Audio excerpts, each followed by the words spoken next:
My name is Adam, and I've been married to Rose for 16 years. We met in our early 20s and married a couple of years later, soon welcoming our daughter Haley, who is now 16. And until recently, I believe Rose and I had built a respectable life together. We had our typical ups and downs, bills, minor arguments, raising a child in a changing world, but I never suspected the kind of betrayal that would bring our marriage to a sudden and painful end. This story begins on Rose's 38th birthday. Every year, I tried to make her birthday special in some way. Sometimes I bought her thoughtful gifts. Other times, we'd go out of town for a quick weekend getaway. But this year was different. I thought I'd make it simple yet sweet. Buy flowers and come home early from work to surprise her. I had no idea that, in fact, she was planning a surprise for me. Coming home early, it started so innocently. I left work around midday, popped into a local florist, and picked out a bouquet of lilies, Rose's favorite.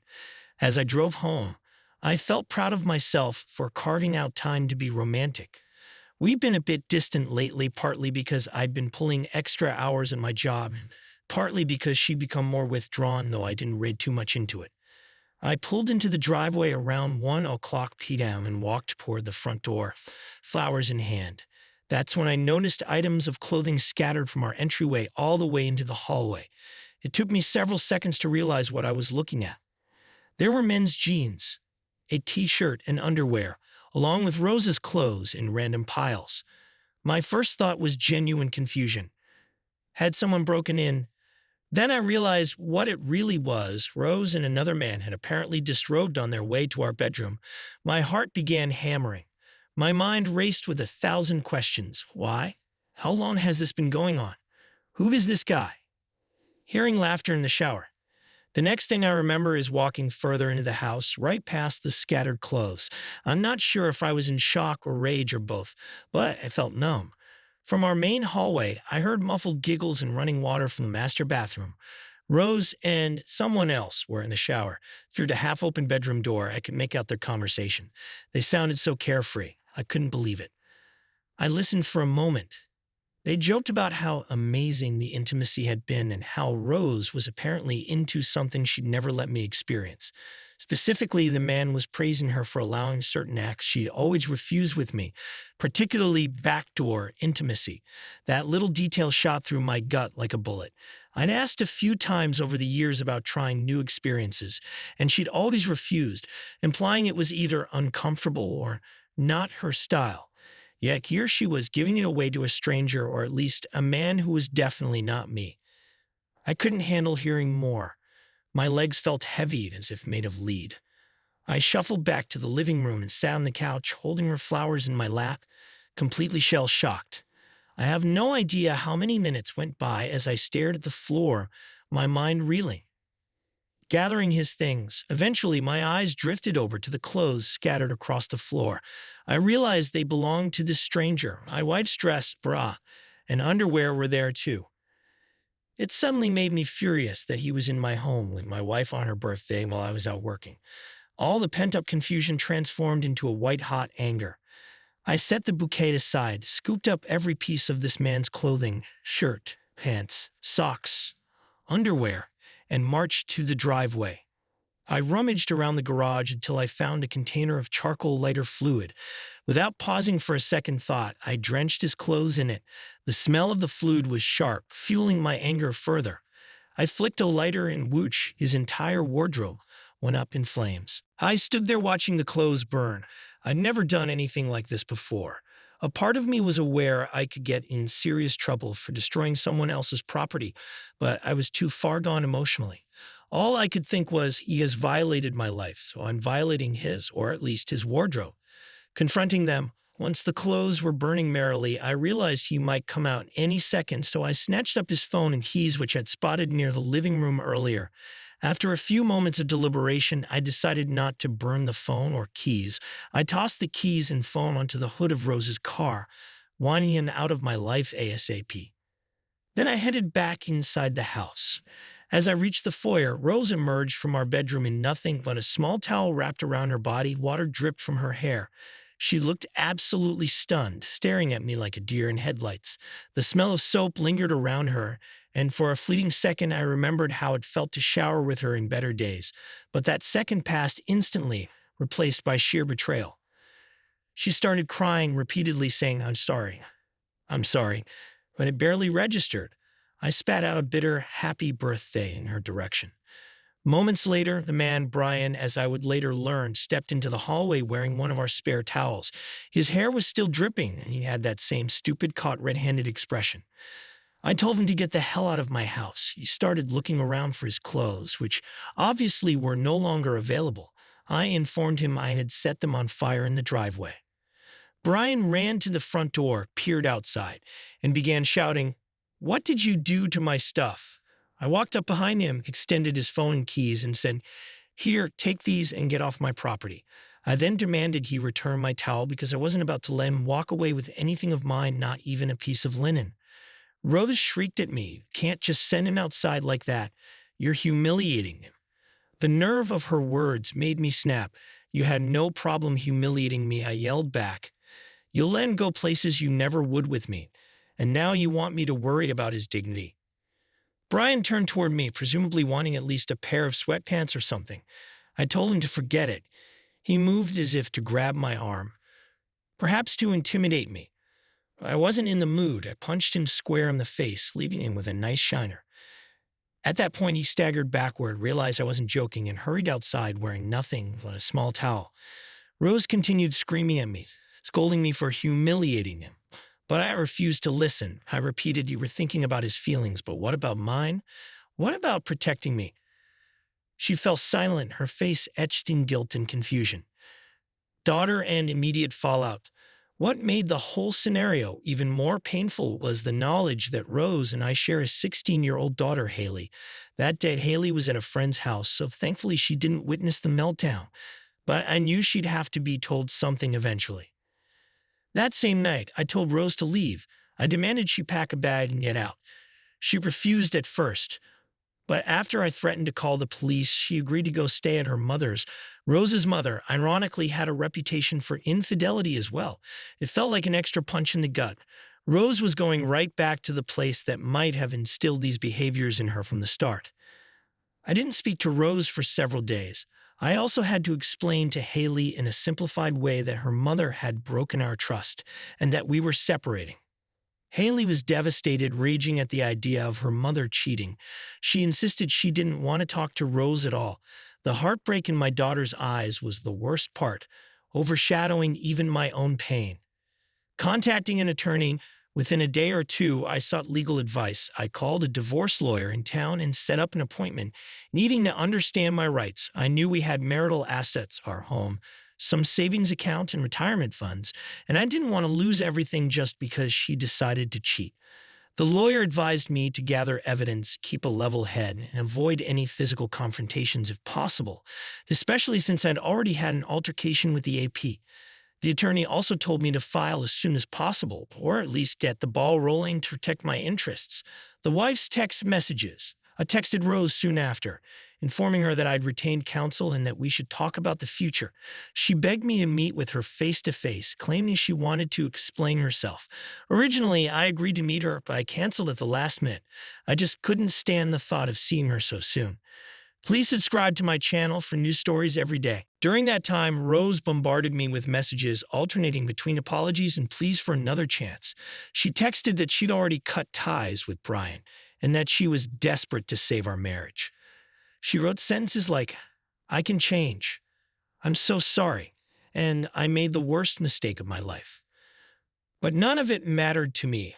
I told her, "Do not delete anything from your phone. I want to see every message, call log, or chat you exchange. If you delete anything, there's no chance." She swore she wouldn't delete a thing. A local coffee shop conversation. Eventually, I agreed to meet Rose at a neutral spot, a coffee shop. I arrived early, sat at a corner table, and positioned my phone on the table to record everything. I didn't trust her. She arrived, eyes red from crying, and asked why I was recording. I replied that I needed to protect myself and that I didn't believe her words otherwise. She launched into how she wanted to save the marriage, how she's still a wife and mother of our daughter, and how she couldn't bear to lose us. I asked her one simple question: why did you cheat? She gave me typical lines. She felt lonely, believed I didn't desire her the way I used to, and that Brian gave her attention. She'd also claimed she felt guilty and remorseful. I'd pointed out that if I hadn't come home early with flowers, she'd likely still be messing around with him. She started sobbing, which was intense enough that people at nearby tables looked our way, demanding details. It was excruciating, but I needed some details for my own closure. So I asked, how long had it been going on? She said about 2 months. She confessed they met through a homeschooling parents group in the area. Brian was a stay-at-home dad with flexible time. How often did they meet? She'd admitted it was at least a handful of times, always when I was at work or traveling for business. Why the backdoor experience? She gave a bizarre excuse, saying she felt ashamed or that she didn't want me to look down on her for her taboo desires, so she had never allowed me that intimacy. I retorted that if I had known, I wouldn't have looked down on her at all. She seemed stunned, as if she'd never considered that possibility. What would stop her from doing it again? She just cried and said she'd learned her lesson, that she was going to cut contact with Brian. She even handed me her phone. Surprisingly, nothing appeared deleted. I saw explicit texts about meeting up, about how tight or great certain experiences were, and it made me want to vomit. I told her, you'll have to talk to his wife. Let her know exactly what happened, the same as I had to deal with. If there's any tiny sliver of hope for us, and right now there isn't, your first step is to own what you did fully. Setting conditions. After that coffee shop meeting, I told Rose she needed therapy or counseling. Something was clearly broken inside her. I also told her that I would not guarantee any attempt at reconciliation. I demanded a separation, insisting she stay with her mother. I told her to get an STD test too, because I wanted to ensure I was safe. I informed her that if I found out she even texted Brian again, I'd take her for everything in the divorce. I also forced her to keep a tracking app on her phone if she wanted any chance of me speaking to her civilly. That might sound controlling, but in my view, trust had been annihilated, so extraordinary measures were required if we were to proceed at all. I felt exhausted, but at least I had a plan. She would fix herself while I sorted out the legal aspects.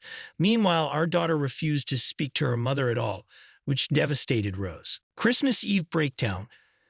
Just when I thought things couldn't get any worse, Rose took a bunch of pills on Christmas Eve and ended up in the hospital. I received a panicked call from her mother. Haley and I scrambled for an 8-hour drive back to our hometown. We'd gone out of town to see relatives, though we could handle the crisis. The situation felt surreal. She'd chosen the holiday season to attempt self-harm. Part of me felt sorry for her. Another part was furious at her emotional manipulation, especially since it terrified our daughter, who was already traumatized by the affair. For a short period, we ended up under one roof again while Rose was discharged and needed convalescent care. She was physically weak from the overdose, but it didn't change my mind about the divorce. If anything, I saw it as a continuation of her self-centeredness. She had inflicted more pain on Haley by letting her see her mother in a hospital bed during the holidays. Confrontation after Christmas. Sometime after Christmas, I told Rose in no uncertain terms that I was done. She cried, pleaded, said she chose us, that Brian didn't want her anyway. I told her that made it even more insulting. I was just her fallback once her affair partner rejected her. Furious, I demanded she pack her things again and leave. I let her know we would proceed with an uncontested divorce if possible, but I was determined to keep the house for Haley's stability, and I intended to get majority custody. She responded with more sobbing, claiming she had nowhere to go. I told her to live with her mother or figure it out because my priority was our daughter's well-being. The trust was gone, and we couldn't function like a normal family. Deciding to contact the other betrayed spouse, one major development was my realization that Brian might be married, or at least have a partner. I discovered he did indeed have a wife named Amelia. For a while, I mulled over whether to contact Amelia. Initially, I felt too drained to deal with it, but the more I thought about it, the more I realized she deserved to know. If I had the misfortune of discovering Rose's affair, Amelia should also be informed so she could make decisions about her own life. I put together every bit of evidence I had, screenshots from Rose's phone, plus my own recollections, and arranged a meeting with Amelia. She welcomed me in her home with apprehension. I handed her the packet of evidence, explained how our spouses had been sneaking around, and told her about the day I found them in my shower. She was stunned and even asked if I was the one who gave Brian the black eye. I admitted yes, that had been me. She said Brian had told her he got it in a road rage incident. That lie confirmed everything for her. Amelia thanked me for letting her know, and we ended up talking for almost 40 minutes. She decided then and there to tell Brian not to come back. She also mentioned she would be contacting a divorce attorney. Later, Amelia asked if we could meet again to share more details. This mutual solidarity helped me feel less alone. The uncontested divorce. Soon, Rose and I unblocked each other's numbers so we could handle practical matters. She shockingly agreed to an uncontested divorce, likely because she knew I had mountains of evidence, not to mention her suicidal episode didn't look good in a custody dispute. My attorney negotiated a 60-40 its assets split in my favor, with me keeping the house in primary custody of Haley. Our daughter refused to see her mother, so that was that. Rose also made half-hearted attempts to talk about the affair, but I refused. The emotional torture was enough already. I told her I know what I need to know. She'd given me the phone records and text messages, and that was all. I discovered at least half a dozen meetups with Brian. The shower fiasco wasn't their first rodeo, not even close. Conclusion of divorce and aftermath. Within about 6 weeks, our uncontested divorce was finalized. The process was heartbreakingly fast for a 16-year marriage, but it was necessary. I ended up with full custody of Haley, who was still coping with the betrayal, especially after seeing her mother's meltdown. Thankfully, my daughter had friends and extended family on my side, plus professional counseling to help her navigate the trauma. Rose moved in with her mother permanently and was effectively ostracized by many people who knew our family. Meanwhile, I spent more time talking to Amelia. We formed a strange bond through our shared experience, though we never intended it to be romantic at that stage. It was just two people trying to support each other through heartbreak. Her husband, Brian, faced divorce proceedings as well. PRSNL REFLST emotional aftermath, the raw betrayal, coming home early with flowers, only to find my wife had not only been cheating but engaged in an act she'd always denied me, was soul-crushing. It blindsided me, shook my self-esteem, and made me question the entire marriage. I wondered how many other times she might have cheated. Her attempt at self-harm on Christmas Eve also weighed heavily on my conscience. But ultimately, I realized her actions were her own, and I couldn't save someone who didn't value me or our family. During those dark weeks, I had recurring flashes of anger, sadness, and numbness. I had to remind myself that focusing on my daughter, building a new routine, and maintaining my mental stability were top priorities. Some nights I sat awake, replaying the moment I saw the clothes scattered across my hallway floor. Other nights, I felt relief that I'd discovered the truth before living a further lie. Advice and lessons. To anyone reading who might be in a similar situation, gather evidence and seek legal counsel. Don't let your emotions override your need to protect yourself. I acted quickly to contact an attorney, which helped me keep a clear path during chaos. Consider telling the other betrayed spouse. If the affair partner is married, their spouse deserves to know. They should have the same information you do in order to make decisions about their own life. Don't make rash moves like violence. Yes, I punched Brian, but it could have escalated into a bigger legal problem. Burning his clothes in my driveway was impulsive and could have led to charges. I was lucky things didn't spiral further. Support your children. Haley was devastated. I had to be there for her, explain in an age-appropriate way, and not drag her into the uglier details. Her mother's betrayal was painful enough without me oversharing every graphic aspect. Counseling helped her process her feelings. Prioritize your mental health. The betrayal can consume your thoughts. I found some solace in focusing on daily routines, occasionally talking to friends, and supporting Amelia. Everyone deals with heartbreak differently, but burying it rarely helps in the long run. Realize that cheating is not a mistake. A mistake is forgetting to pay a bill or buying the wrong size tools at the hardware store. What Rose and Brian did was a deliberate choice repeated multiple times. Life after divorce. Today, I'm finalizing the separation of assets. I have our home, at least for now, though I'm not certain I want to stay in the same house where the worst day of my life happened. Haley and I have grown closer, supporting each other through the aftermath. My soon to be ex wife remains mostly out of the picture. She tries sporadically to text our daughter, but Haley is hesitant to respond. I leave it up to her. I spent occasional evenings meeting with Amelia, the other betrayed spouse, to exchange updates on any leftover legal matters. She's divorcing Brian, and we've developed a supportive friendship, perhaps eventually more, but we're taking it slow as we're both still healing. As for Rose, I gather she's depressed, living in her mother's house, and regrets everything now that she's lost me, lost the marriage, and especially lost daily contact with our daughter. Do I pity her? In some ways, yes, but as a friend once told me, pity doesn't mean you owe her anything. I can't fix her self destructive choices, only she can do that. I'm determined to move forward. My lawyer advises me that everything regarding the house and custody is set in stone unless Rose decides to contest something at the last minute, which seems unlikely. In about 6 weeks from when we started the formal process, the divorce was granted. It's remarkable how quickly 16 years of marriage can be undone once the illusions shatter. CL always saying theta OGHTs. This ordeal has appended my life, but also shown me how strong I can be for my daughter. I never imagined burning some guy's clothes in my driveway or telling my wife to get out on her own birthday. Yet that's the kind of intense emotion betrayal can ignite. Still, I choose to believe that after heartbreak comes healing. My daughter and I will forge a new path. As for Rose, she can figure out her own life. Maybe she'll get therapy. Maybe she'll keep spiraling. That's out of my hands. If you're reading this and find yourself in a similar nightmare, know that you're not alone. Betrayal is devastating, but you can survive it. Focus on the things you can control: your finances, your children's emotional well being, your legal stance, and perhaps most important, your own mental and physical health. Don't be afraid to cut ties when someone's proven they have no respect for you or your family. Final note: in my angriest moments, I let vengeance and drama get the best of me. I can't say I regret confronting Brian physically, but I realize how easily it could have gone worse. If you find yourself in a similar situation, handle it more calmly if you can. The truth is, the best revenge is moving on with your life in peace while they deal with the mess they created.